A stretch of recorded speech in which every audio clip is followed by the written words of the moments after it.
நாடாளுமன்ற தேர்தலை முன்னிட்டு நாடு முழுவதும் விடுபட்ட வாக்காளர்களை பட்டியலில் சேர்ப்பதற்கான சிறப்பு முகாம் இன்று நடைபெறுகிறது. 16வது நாடாளுமன்ற தேர்தல் 9 கட்டங்களாக நடைபெறும் என தேர்தல் ஆணையம் அறிவித்துள்ள நிலையில் அரசியல் கட்சிகள் அனைத்தும் தேர்தலை எதிர்கொள்ள தயாராகி வருகின்றன.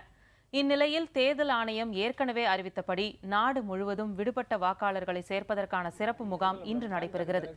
காலை 10 மணி முதல் மாலை 5 மணி வரை இந்த முகாம் நடைபெறும். அந்தந்த பகுதிகளில் உள்ள வாக்குச்சாவடிகளில் நடைபெறும் இந்த முகாமை வாக்காளர்கள் பயன்படுத்திக் கொள்ளுமாறு தேர்தல் ஆணையம் கேட்டுக் கொண்டுள்ளது. இதன்படி தமிழகம் முழுவதும் விடுபட்ட வாக்காளர் சேர்ப்பு முகாம் நடைபெற்று வருகிறது. வரும் தேர்தலில் வாக்களிக்க வழங்கப்படும் கடைசி வாய்ப்பு இதுவாகும்.